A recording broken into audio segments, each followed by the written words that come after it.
Hi everybody, welcome to this edition of Our Town in Florissant. We have some distinguished guests with us today. We're going to talk about the Florissant License Office which is run by the Florissant Rotary, and we're all very concerned that the state of Missouri is about to take that license office away from the Florissant Rotary and give that to a private firm. We're here talking with Rick Dorsey, who's representing the Florissant Rotary Club, Sister Helen Negri from Marygrove, and Al Southmaid from Team. And we're here to talk about the issue that has been in the news for the last several months. We heard late in the year that the Florissant Rotary Club was going to be taken off the management team at the Florissant License Office, where you get your driver's license, where you get your license for your tags for your vehicle or boat, and that was going to be given to a private individual.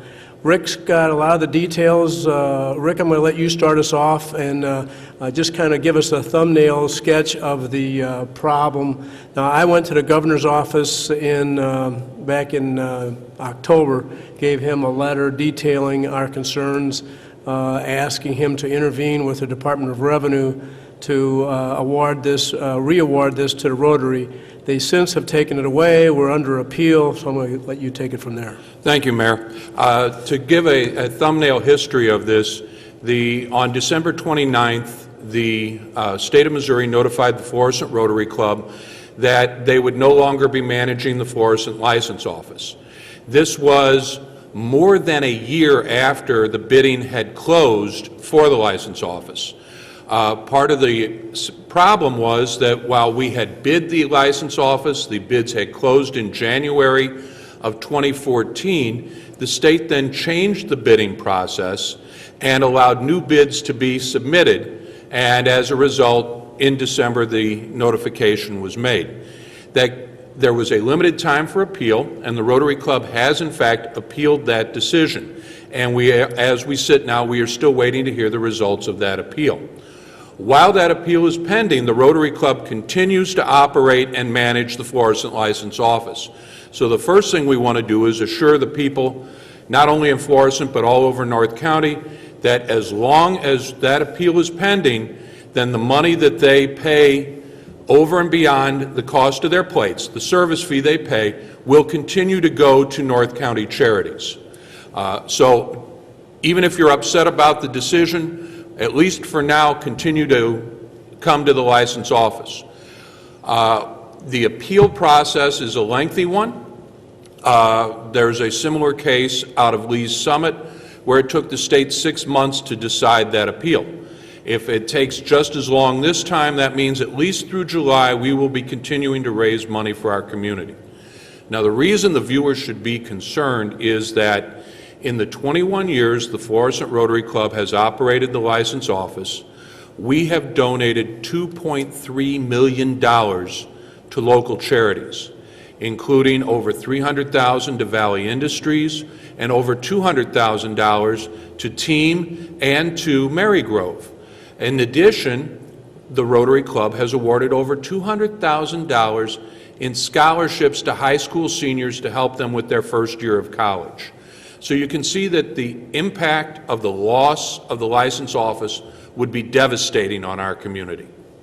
Sister, tell us a little bit about, for those who might not be familiar with Marygrove, maybe just give us a little thumbnail about how long Marygrove has been in existence and the service that it provides. It's something that can be done better from private than for public. The children get a chance at having a life. Children that are unwanted or happen to be abused, they can find refuge and they can get their life back in order at Marygrove.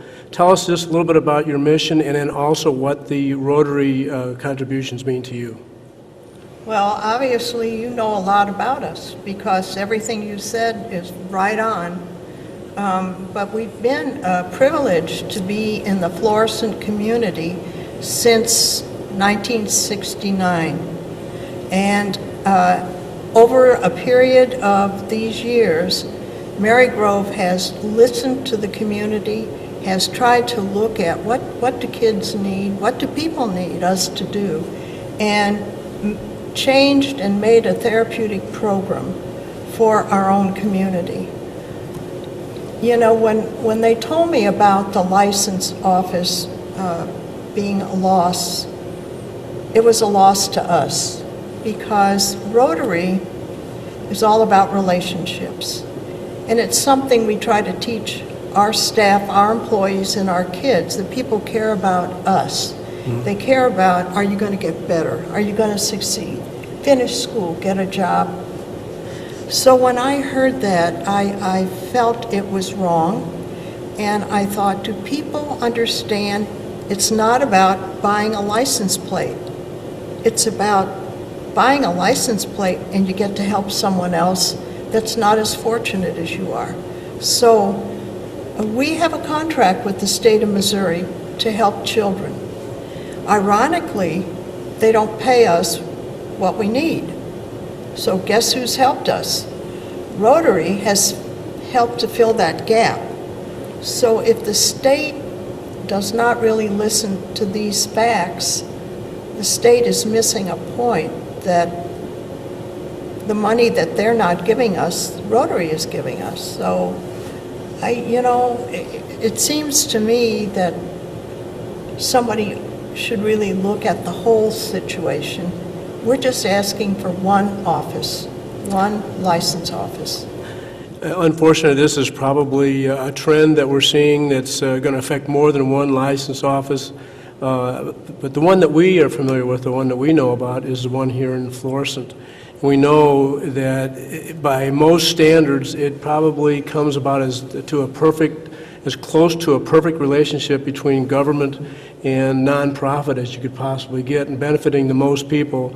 There's absolutely no way that the dollars that are given to that license office and then would be returned to the state, which is one of the reasons why it's being taken away from Rotary, is so the state would get more dollars. There's no way that they could efficiently give those back to the public good as efficiently as we're doing now. Al, why don't you tell us a little bit about the team, the Emergency Assistance Ministry, how it's a coming together of many different faiths and many different denominations in the Florissant Valley to feed the hungry. Rather than having 24 separate food pantries, we have one collaborative one, and it's been a very efficient operation, and I know that it needs to get more than canned goods. It needs cash, and it gets cash from Rotary and other donors. Al? Team Food Pantry was established about 25 years ago and has been in Florissant since for about 12 years now. And the Rotary was very instrumental in getting us our building. The Rotary also has been the single largest benefactor to Team. You mentioned $215,000. That's what Team has been received since we've been in Florissant. When we first came to Florissant, we were serving 13 families a day, struggling to serve that. We count entirely on the community. We have 120 volunteers, no paid staff. So we get USDA from the food from the St. Louis Food Bank. That constitutes about 35% of what we get. All the rest of the food is either purchased or donated. And a large part of it is purchased. We can purchase foods at a larger discount than anyone else has available to them. So we rely on the cash income.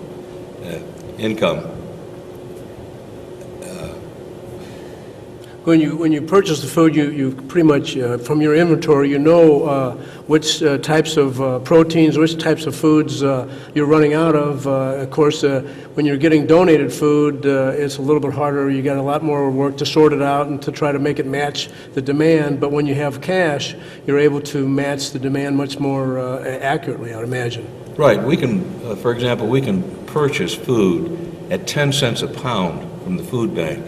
You can't do that anywhere in town. We get a large box of cereal for 10 cents. We have the resources to be able to do that. That's why cash is very, very important to us. And like I say, we rely entirely on the community to support us.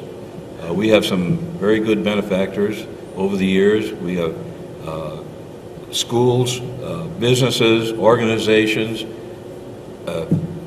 especially organizations like the Rotary, and they come through every year faithfully, and without that, we struggle. We hit a low point in October last year. Our checking account had $2,000 in it. We had to stop and start looking at what we could do all of a sudden. Our normal budget runs about $134,000 a year. Our operating costs are very minimal because the Rotary was very influential in getting the money to pay for the building. The building is paid for.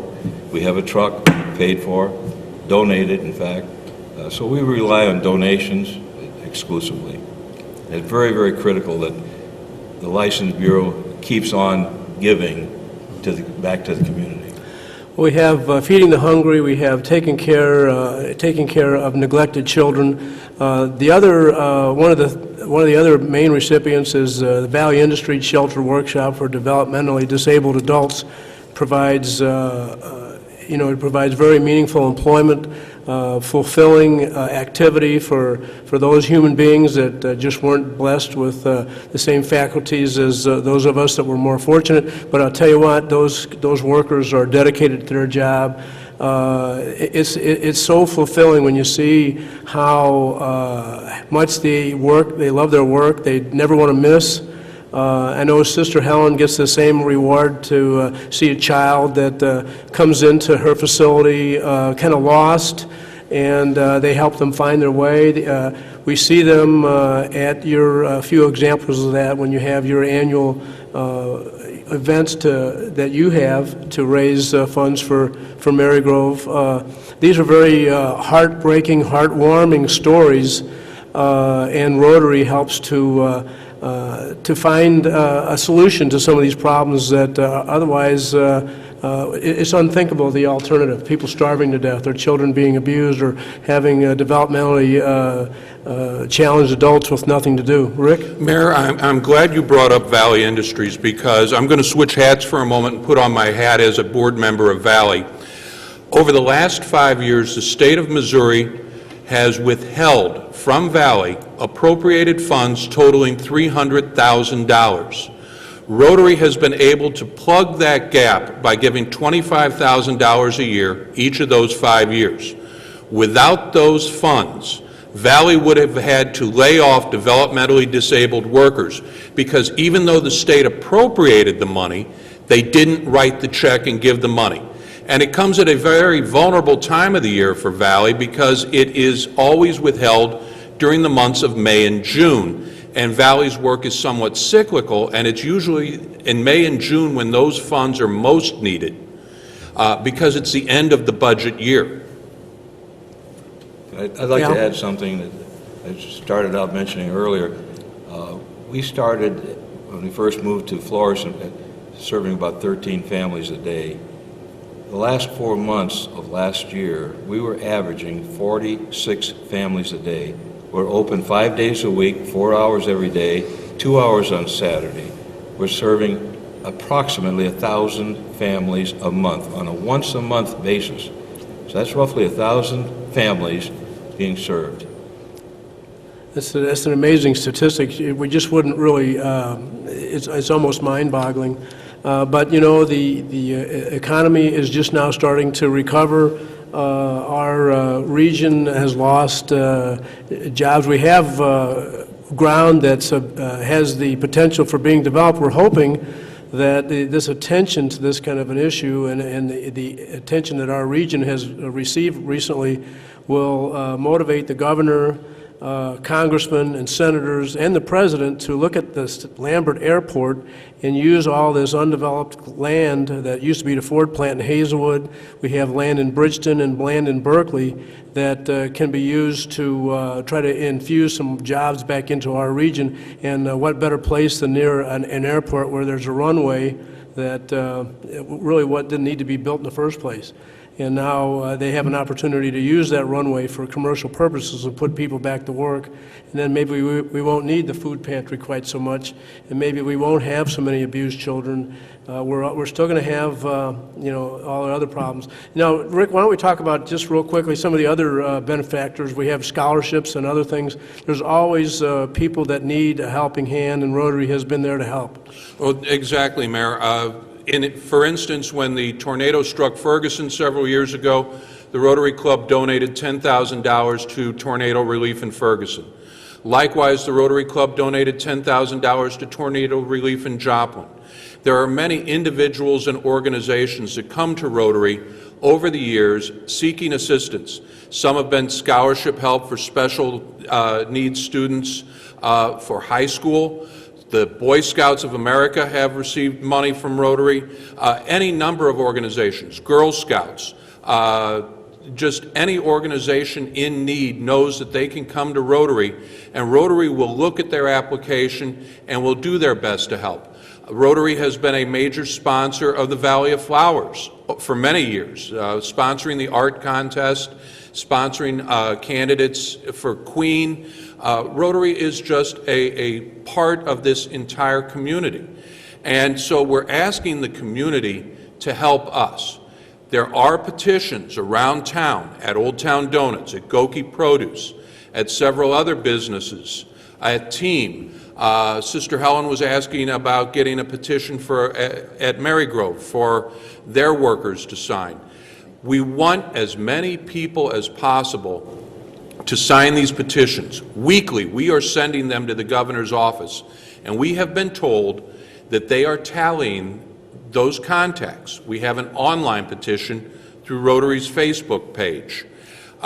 Please, as a member of the community, if you think it's important that the Rotary Club continue to operate the license office and continue to plow back its profits, because not one penny of profit goes to any Rotary member, 100% goes to the community. If you think that's important, sign one of these petitions.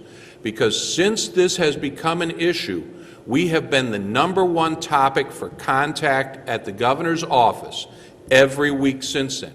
And we want to keep this up because the governor has the authority to tell the Department of Revenue, to tell the Office of Administration, hey, you guys, you made a mistake here. Let's correct this mistake and give this back to the Rotary Club. Let's elaborate on that. You're saying the governor does have the authority. Can you elaborate on that, Rick? Well, the governor is the chief executive of the state. He appoints the director of revenue. He appoints the director of the Office of Administration. He's the one who started this bidding process 5 years ago, and he's the one who started the changes in the bidding process this last year. He, through his executive authority, can cut through all of this and make it happen. And so we're asking people, contact Governor Jay Nixon. Tell him that he has ignored North County long enough and that this is an important part of the North County community. Thank you, Rick. I think what I'd like to do before we get some final remarks from our panel is just to maybe give a little bit of a boost for Rotary in general. You know, our society used to have a little bit more volunteerism, and I'm so grateful that Team has so many volunteers, but to be honest with you, a lot of the volunteers that you have, they're not spring chickens anymore. Right. And we're also noticing the same thing happening in Rotary, and there seems to be a little bit of a generational gap in volunteerism, and we need to figure out a way to reach out to those in their 20s, 30s, and 40s, and even 50s to join some of these philanthropic organizations, and there's no better philanthropic organization than Rotary, not only for all the good that they do in our community, but the good that they do in the world. They've come just an eyelash from eradicating polio from the face of the earth. It's just now flickering with a little bit more life, but it was almost gone, and that was an effort by Rotary worldwide to eradicate polio. They drill wells in underdeveloped countries. Our Rotary donates money to South America, India, and other places in the world where it's needed. There's an international Rotary effort, and then there's a local and a national Rotary effort. Rick, why don't we talk just a little bit about the types of people would benefit from Rotary? We have business owners, we have people in management, and the networking is fantastic. It's more intimate than chamber. We have a very healthy chamber, but the Rotary is aging and it needs new members. Well, and that's true, because Rotary was actually the first networking organization that was developed. It was developed by a lawyer in Chicago, and initially it was one person from each profession or job category, and they would meet once a week and they would network. They would meet their fellow business owners, their fellow professionals, and the idea was to develop this networking organization. You look at the members of the Rotary Club right now, you've got Keith Took from Old Town Donuts, you have Joanne Donovan, Dan Boyle, my sister Mary Elizabeth and I, who are lawyers. You have doctors, Dr. Chandra Kopp, Dr. Paul Sheehan. You have nursing home administrators. You have Joe Schulte, who's retired surveyor. You've got any number of professions, photographers over the years. If you own a business, Rotary is the place for you. Or if you manage a large business, what Rotary asks is that the person who joins Rotary be able to commit their organization to a project. If you're the person who has the authority to say yes, then Rotary is for you, and contact one of the Rotary members. We would be glad to sponsor you. We would be glad to let you see what Rotary is all about. Thank you, Rick. Sister, any closing remarks? Well, it seems to me between the three of us, we're talking about a lot of people that need help, and we're here to do it. We're the people that'll be your hands and your heart, but you have to support us. And so I pledge that the children in Florissant, especially if they're on the street, we have a home for them. So open your heart for us. Al? Well, as director of the largest food pantry in all of St. Louis County, I feel it's critical that the License Bureau be returned to the Rotary for the benefit of the entire community. I just want to close by saying that we are so blessed to have to be the home for two of these three organizations. We used to be the home for all three, but we're so proud to have Marygrove as located here in the city of Florissant, right on the Missouri River. We're so proud that TEAM has flourished and was developed and implemented in our city. Valley Industries was born in our city. Now it's moved to Hazelwood, our beautiful neighbor just to our south. We're proud of our community that's so generous, has been so generous for so many years. We're a patriotic, faith-based community. We know how to be serious when we have to. We know how to party when we have to, or when we want to, and sometimes we mix those two together for a lot of good. So anyway, thanks everybody for joining us today. Remember to contact the governor's office and let them know that you would like the Florissant Rotary to continue operating the Florissant License Office. Thank you.